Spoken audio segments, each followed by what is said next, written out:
Fujifilm is at it again. They are extremely popular in regards to compact cameras and a really robust systems. But what new camera did they come out with? What announcement just happened just recently? How about the Fujifilm X30?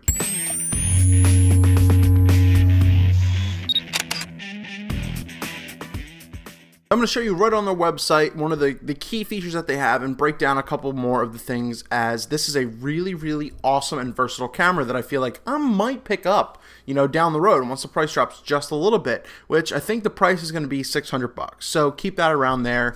But it is the predecessor to the X10, the X20, and now it will be the X30. And I think it's coming out in September, if I'm not mistaken. Once again, I'm not a 1000% sure. But here's the look right here, really quickly. The back view. Okay, it's the same exact photo, but it's got a really nice layout. It really feels nice in the hands. I've used the X20 before. You control the aperture and everything and shutter speed just as you kind of would, and you use it on the lens in the front right here. So here are some of the new things, and it's all about this X-Trans processor, sensor, and all this kind of stuff, the XR, and how it makes photos snappy and all that kind of stuff. That's a lot of technical jargon, but it has a nice robust lens. It's a 28 to 112 millimeter lens, so you got to zoom it, obviously, but even on the long end, it's an f2.8, so that's not bad. Yes, it's a variable aperture, but you're not losing a lot of light, because on the 28 side to maybe a little above 35 millimeters, you're still at around f2, so that's amazing.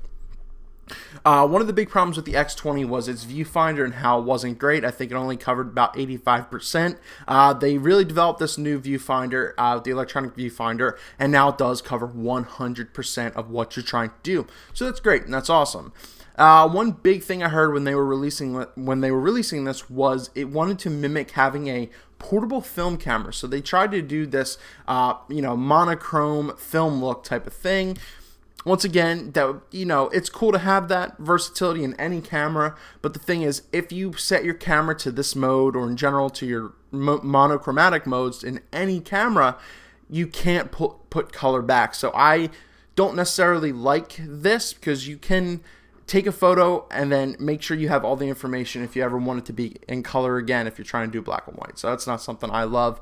Tiltable LCD screens, once again, if you can kind of see it here. That's not a big deal to me. That's not, awesome to me. Touchscreen's kind of the way to go, not necessarily tilting LCD screens. And its battery is improved. That was a big issue before. And once again, where everything is kind of just coming into this now, is that, you're shooting from your smartphone, so you're doing like the GoPro and all that kind of stuff. And the big thing they wanted to say is the ISO range is very huge. So that's big. That's awesome. That's great. They have some great photos here. Cool. Fantastic. But let's just break it down just a little bit more. I clicked on the wrong one. So it does have 12 megapixels, meaning it doesn't matter that it's not 80, okay? So just keep that in mind. You don't really need it. You don't need that many, and 12 is perfect, especially for the type of sensor, the CMOS sensor that this has, so don't worry about that. It takes an SD card, as you can see here. I know you guys can read off these specs as well. I'm kind of just learning them for the first time myself. It's got an external flash, so you can put it on there. Here, I can kind of show you here. So you can mount a flash on the hot shoe. And it just has a lot of the basic functions that you have, but it's really stepped up its game. It's really kind of stepped over a lot of its market. And the thing they wanted to do was kind of cross and make a hybrid in between, their $800 cameras and their $300 to $400 cameras, and kind of merge them in the middle. So that's why you can probably pre-order this now for like $600, $59.99, $95, from places wherever you get it. But this is your Fujifilm X30, and once again, it's really exciting to see that this come out. It's improved a lot, has improved its focusing system, and I just think it overall will be an amazing freaking camera, because I said it's kind of like a hybrid. It's kind of crossing in, between its line, and I think it's going to do really well. And from what I see, from what I hear and see, it's selling pretty well in regards to its pre-orders.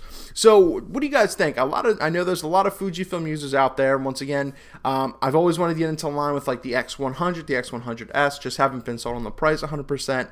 But something like this is not too bad, and I think it's going to be a very strong camera. And plus, if you're looking for the X10 and the X20, they're going to drop in price significantly. Eric Rossi, the guy with the eye. There's the Fujifilm X30 announcement preview thingamabob. Boom. What do you think? Let me know down in the comments below. If you have one, would you upgrade? I don't know if it's worth fully upgrading, maybe from the X10 to the X30 if you really like the system, but overall, you know, once again, that's kind of that sidestep. It's not a huge leap to go above and beyond. That's all I got.